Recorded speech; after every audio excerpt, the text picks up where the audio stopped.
Wheaties presents Nightbeat.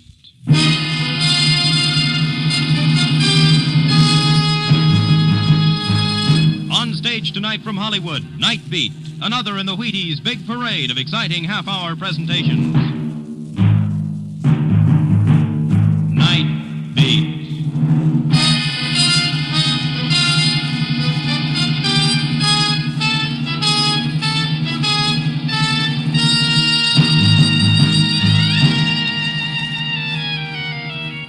Hi, this is Randy Stone. I cover the Nightbeat for the Chicago Star. Stories start in many ways. That night, my story began with the innocent ringing of my telephone. I didn't know that on the other end of the line was death. Nightbeat, starring Frank Lovejoy as Randy Stone.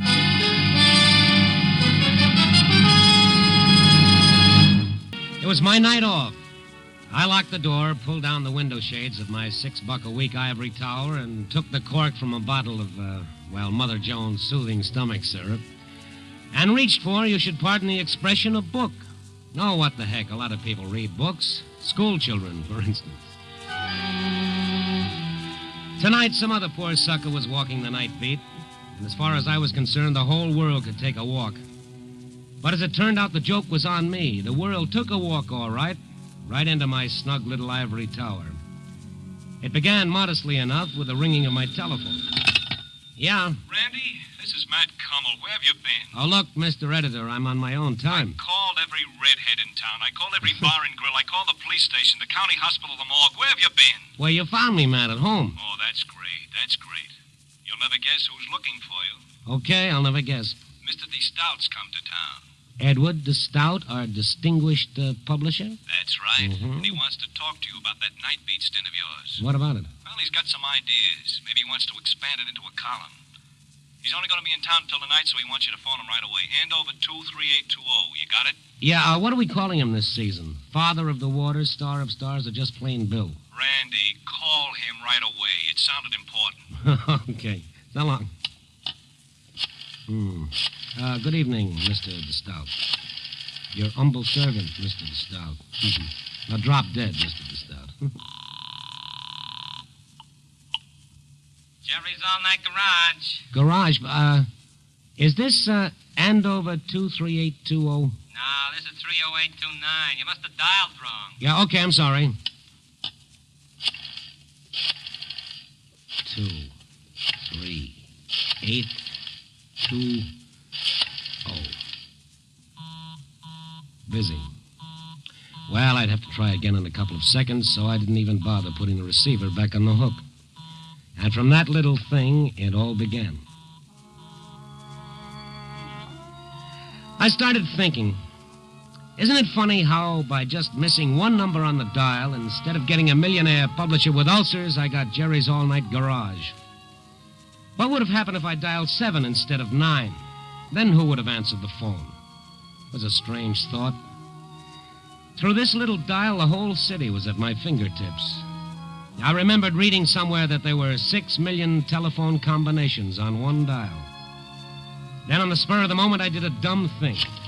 I spun the dial 7 times in rapid succession without even looking at the numbers. And the phone started ringing. I had a connection. Where was it ringing? Who had destiny chosen to get my call? Some frowsy little gal crying her eyes out in a back bedroom? A dozing night watchman in an office closed for the night? Was my call interrupting a family brawl in some dark flat on the north side? Was it breaking up the sleep of some poor guy working a night shift? Well, wherever it was ringing, there was no answer. So I tried dialing de Stout's number again. I thought, what a swell idea for a column. The whole city at your fingertips. Still busy. So, again, just for the fun of it, and without looking at the phone, I dialed 7 times.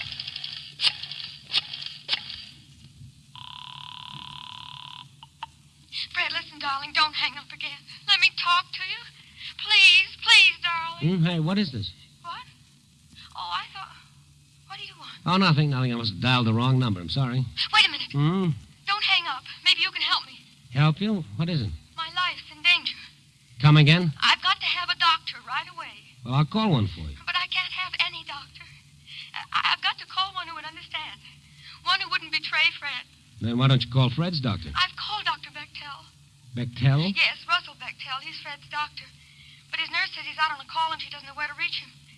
I couldn't tell her the trouble I'm in. She wouldn't understand. She'd only tell me to call the police. The police? Yes.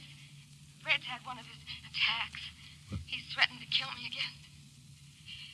And this time he's gone for a gun. Oh, well then, sister, you better call the police. No!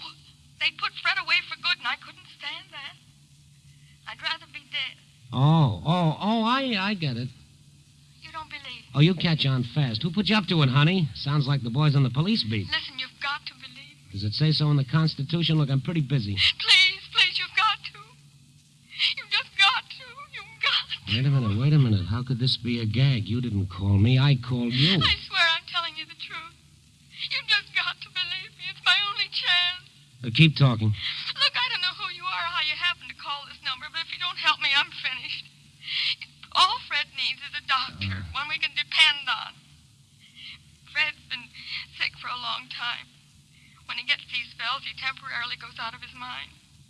And Dr. Bechtel can always snap him out of it. Well, we'll call him. But I told you I can't reach Dr. Bechtel. Well... Oh, you must believe me. And you've got to promise not to call the police. What are you talking about? If your life's really in danger, of course I'll call the police. All right, then just forget the whole thing. Goodbye. Wait a minute. Don't hang up. Just give me a chance to catch my breath, will you? Now, let me see. Yes? Well, okay, you sound like a good kid. Maybe I can get you to a doctor. My doctor, Lawrence Blair. Will he do as I say? Yeah, but I better be able to tell him a few things about this, or he'll just tell me to go to bed with an ice bag and a couple of aspirins. Now, just who is this guy, Fred? He's my husband, Fred Schwerig. He threatened to kill you? Yes, as soon as he returns. Why don't you get out of the house before he returns? I'm not in my house. Oh? We were out driving when he got this spell. Oh, it was terrible. Terrible. All right. Now, try to relax. Now, tell me about it. He started accusing me of not loving him anymore. And he threatened me like a madman. Yeah? And then he drove me to the studio and locked me in. Said he was going for a gun to kill me. Where is his studio?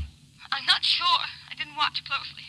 I was pleading with him all that time. Oh, fine. That makes it dandy. I never knew about the studio. He's a commercial artist. I guess he came here to work. See, we've only been married for 3 months. Well, aren't there any windows you can break through and get out? No, it's on the 8th floor. Well, what about the fire escape? It's at the end of the building. I've pounded on the door and tried to get help, but no one's come. We haven't lived in this city very long. I've called a few friends we know, but no one's home. I don't know what to do. Now, look, there's no time for that.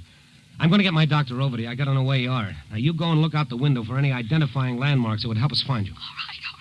But please don't hang No, up. I won't hang up. Now, go on. Step on it. While I waited for her to return, I opened my collar and I loosened my tie. What had I gotten into? Me, nothing. But what about that poor kid? Why wasn't she back on that phone? Where was she? Come on, lady. Where was she? And then she was back. Hello? Yeah. Oh, I was so afraid you'd hung up. Well, now do you have any idea where you are? Well, there's a big warehouse directly across from this building. Yeah. And about a block east of here, I can see a radio tower. But I can't quite make out the name on it. A radio tower. What else? Well, there's just the usual apartment buildings along the street. But on the corner, there's a large supermarket. A supermarket? Anything else? Yes, there's a park a few blocks away. Looks like Lincoln Park. And the building you're in now, can you tell me anything about it? It's white brick. And there are 2 more floors above this one. All right, okay, we'll be able to find you. I'll call my doctor right away. He knows the city better than the guys who built it. He'll find you. And I'm going to stay right here at this phone. If anything goes wrong, I want you to call me right away. You understand? Yes, I will. My number is Butterfield 13003. Have you got that? Butterfield 13003. That's right. But remember now, I'm depending on you not to call the police. Yeah. Mm-hmm. Because if you do, I'll deny everything. Maybe that sounds crazy, but you don't know how much I love Fred. How wonderful he is to me when he's well. Yeah, well, kid, nothing sounds crazy to me anymore. I'm even ready for that thing about the storks. Now, don't forget to call me right back if you need me. I'll call my doctor right away. All right.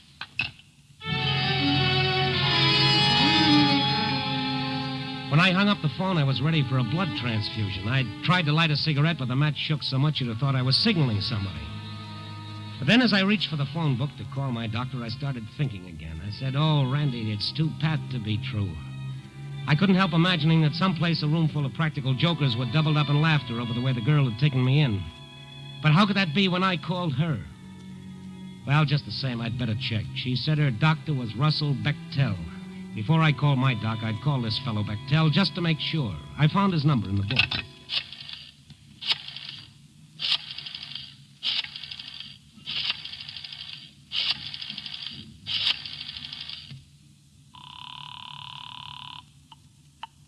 Edgewater 66989. Dr. Bechtel's office? Yes. Who's calling, please? I'm a newspaper man on the store. I'd like to talk to the doctor. Oh, I'm sorry. He's not in now. He's out on a call. Can I help you? Well, maybe. Does the doctor have a patient named Fred Schwery? Well, these things are confidential. Yes, look, ma'am, there's no time for that. A few moments ago, I spoke to Fred Schwery's wife. Well? She told me that Schwery had gone into a violent fit of some kind. He's had another attack? Yes, he's got her locked in his studio, and he's gone for a gun to kill her. Then you'd better call the police right away. You mean she was telling me the truth? I mean, Fred Schwery's a dangerous paranoiac. He's had 3 attacks in the last 2 months. Why wasn't he put away? Oh, the doctors begged that girl to commit him to asylum, but she's so stubborn. You know the address of Schwery's studio? No. The doctor might. Well, But I've no way of reaching him till he calls in. Our records show only Mr. Schwery's home address. all right, thank you. Will you please call me back if you reach the doctor? My number is Butterfield, 13003. But yes, of course, but what are you going to do? Well, I don't know. She wants me to get my own doctor out there. She gave me enough landmarks to find the place. Then you'd better hurry, because if Schwery's had another one of his attacks, and he gets to that girl with a gun, you'll never find her alive. Yes, I know. Goodbye, thank you. So, the poor kid had been telling me the truth. I know I ought to call the police, but I remembered her saying that if I did, she'd deny ever talking to me. Yes, and maybe she was stubborn like the nurse said, but she was also a mighty brave kid. I started looking through the phone book for my doctor's number. Black, Blaine, oh, where is it? Is it Blair, Jasper, Lawrence? There it is, Dr. Lawrence Blair, Radcliffe 41079. Before I could dial the number, my phone started ringing. Yeah? I can only talk for a second. I was looking down. I just saw Fred drive up in the car. It's too late for the doctor. Yeah, but not for the police. I'll call him right away. No, you can't. But don't you see your life is in danger? If he's insane, he's got to be restrained. Oh, please give me a little time to try to handle it my way. No, I refuse to. Then I'll tell Fred the police are coming for him. Give him a chance to get away. But you don't understand. I only understand that I love Fred.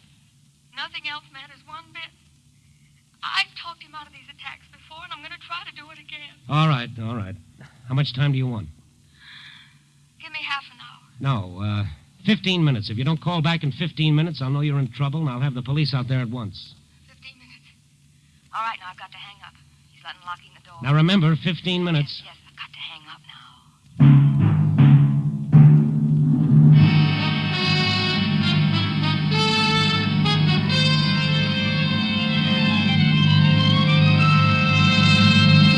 General Mills is bringing you Nightbeat, starring Frank Lovejoy as Randy Stone. This time I'd hit the jackpot in spades. I was just doodling on the phone, spinning the dial without even watching it, when I got a girl waiting to be killed by her crazed husband. I promised to wait 15 minutes to give her a chance to snap the guy out of it, and if I didn't hear from her at the end of that time, I was to call the police. I wasn't sure my watch was right, so I dialed for the correct time.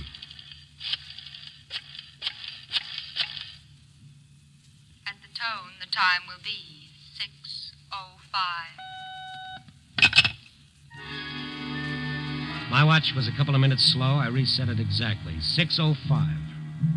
Okay, if I didn't hear from her by 6:20, I'd call the police. Her husband was with her now. I could close my eyes and see that madman threatening her life in that studio. I felt my stomach cramp up like a troop of Boy Scouts were practicing their nuts. Why had I promised to wait? Maybe this was her. I felt tiny chills race up and down my fingers as I reached for the phone. Yeah? I want to speak to Margie. Huh? Tell her it's Hal. Go on, call the phone, you hear me? Look, pal, you've got the wrong number. So long. Wait a minute, just wait a minute. Look, will you hang up? Don't give me none of your lip, mister. Just call Margie to the phone. I'm expecting an important call. Hang up. Yeah, well, let me tell... Dope. Oh, what time was it? 6:07. I took the watch off my wrist and set it on the telephone table under the lamp so I could see it easily. I watched the tiny hands circling so slow. 6:08. What was happening in that studio? This might be her. Yeah? This is a nationwide radio survey. What's that? Are you listening to your radio? Will you please hang up? I'm expecting an important call. Oh, I'm sorry to have bothered you, sir. Thank you. What if she'd call when someone else was on the phone? I had to keep the line clear.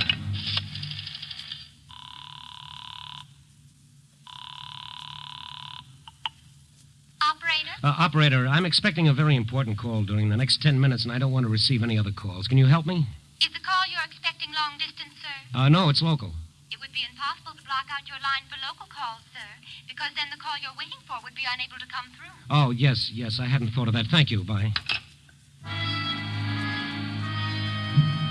6:09. Had only 1 minute gone by. I could feel my nerves tightening up like someone was turning a screw. She should be calling soon. What was happening to her? Miss Schwery? I want to speak to Margie. Didn't I tell you you've got the wrong number? Now get off the line and stay I off. got the right number, all right, smart guy. You just put Margie on the phone, you hear me? You tell her. Why doesn't that bum stop calling? Why didn't he stop? Oh, okay. Come on, relax, kid. Relax. 6:12. Why had I promised to wait? I should be calling the cops right now.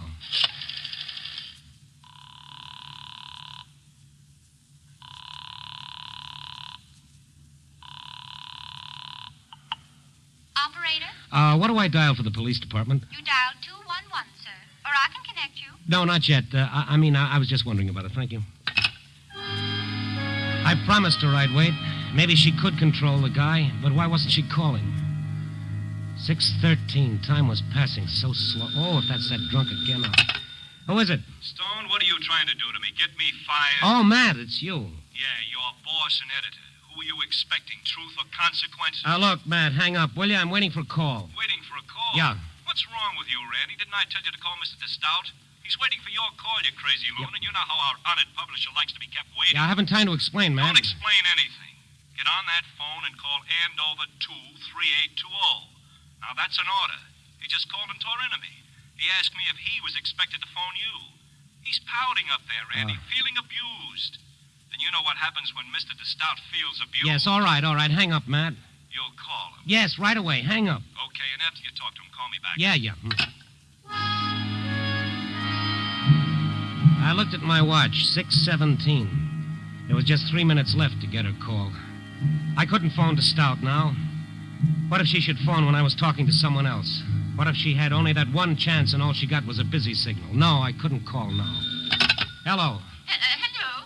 Is this the Stone residence? Yes, what do you want? I'd like to speak to Mrs. Stone, if you don't mind. There isn't any Mrs. Stone. Look, I'm very busy. No, Mrs. Stone? Well, I'll just have to talk to you then, won't I? Yes, but some other time. I beg your pardon. I'm very busy now. Oh, this won't take but a tiny moment, and I have so many calls to make. Look, madam. I've been appointed by our local committee to call you about the coming election, to ask you to cooperate with us in our drive to register all voters regardless of party. Madam, I'm not old enough to vote.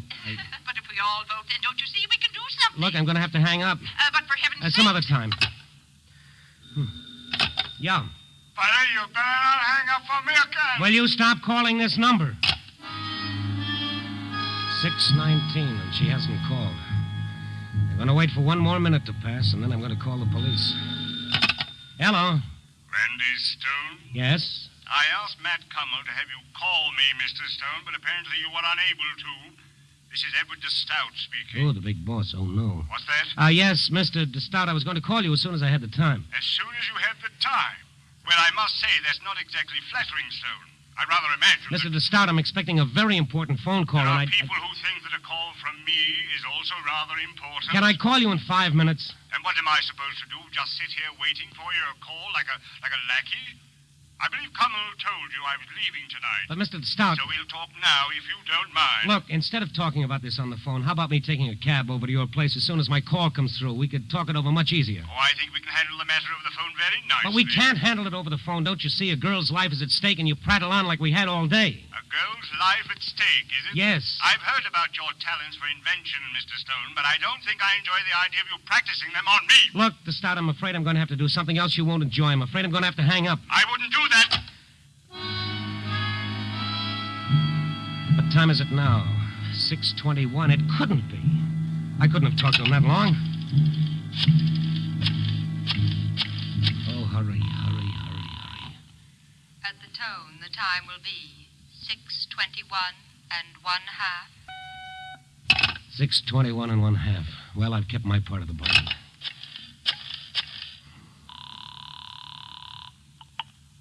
Police Department, Sergeant Harris speaking. Oh, Harris, this is Randy Stone. Listen to me closely. We don't have any time to lose.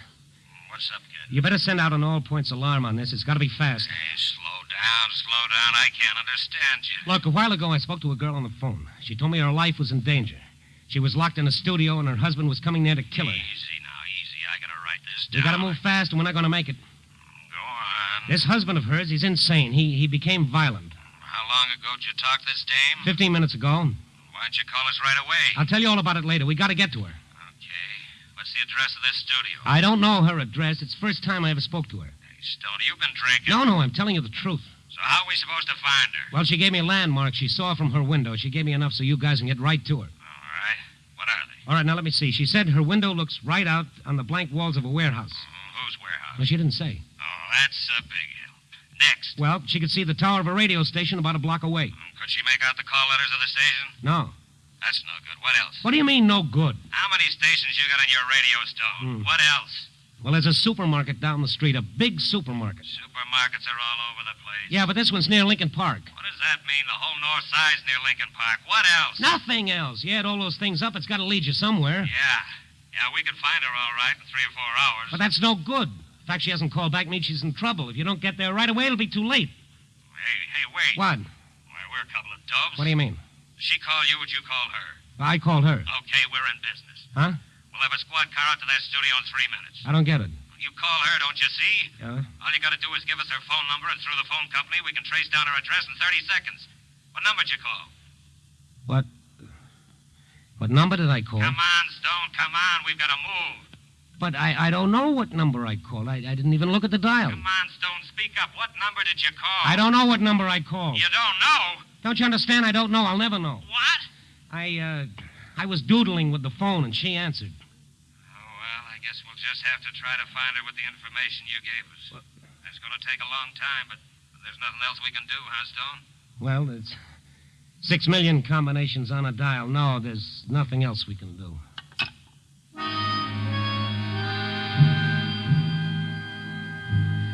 I hung up the phone and just sat there. I wanted to die quick and easy. What was I going to do now? How was I going to be able to go on living as though nothing had happened? I was just as much of a murderer as that crazy husband. How could I be so stupid? Why didn't I ask for a number? Why didn't I? Yeah? Mr. Stone? Yes? This is Dr. Bechtel's nurse, Mr. Stone. Yes. Oh, I'm so glad I got you. It's all right. What's all right? I was able to locate Dr. Bechtel just after you called. You what? He knew the address of the studio, all right, and he got there in plenty of time. We're sending Sworry to a sanitarium for treatment. And the girl? Oh, she's fine. Had to give her a sedative, though.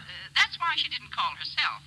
But all's well that ends well, like they say. Oh, you know what I've been doing the last 15 minutes waiting for her call? I'm half nuts myself. I'm ready for a straitjacket.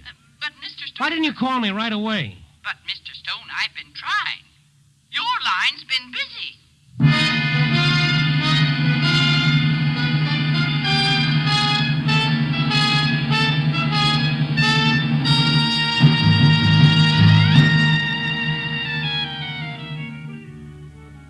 Yep, that's what's called learning a lesson the hard way. The lesson being that ivory towers went the way of hoop skirts and 60-cent steaks. No, there's no escaping from the world. We're all tied together for better or worse, whether we like it or not. And no matter how well you lock your windows and bar your door, the dreams and the fears and the hopes of all your fellow men are still no farther away than your fingertips. Oh, no, I won't answer. No, I can't. Oh, well, what's the use? Yeah? Listen, I want to speak to Margie. Oh, shut up. Oh, you know something? Next month I may decide not to pay my phone bill. Copy... Oh, no, what am I doing?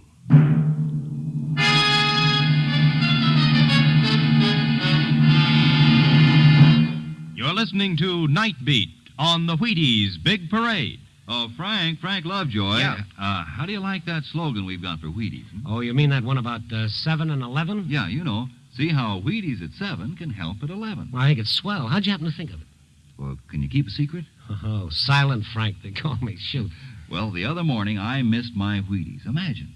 And I tell you, Frank, by 11 o'clock I felt like I'd been put through the ringer. I was worn to a frazzle. Well, that just goes to show you. You know it. It certainly convinced me that if you eat Wheaties at 7, you get the energy you need to help you feel good right on to lunchtime. Oh, so you thought up see how Wheaties at 7 can help at 11, hmm? Well, no wonder they call you the Wheaties man. That's right, Frank. Good night. Night.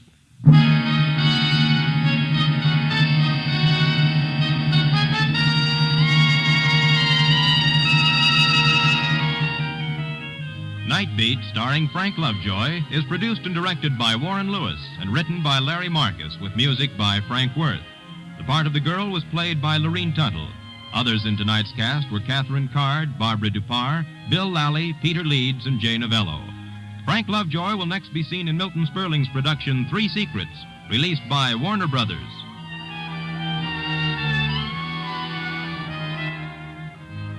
Listen next week and every week as Randy Stone searches through the city for the strange stories waiting for him in the darkness. And this is the Wheaties man, Frank Martin, inviting you to listen also Tuesday, that's tomorrow night, to the Penny Singleton Show on the Wheaties Big Parade.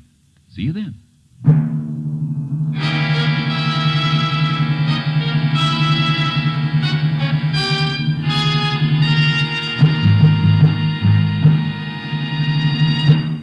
Nightbeat came to you from Hollywood.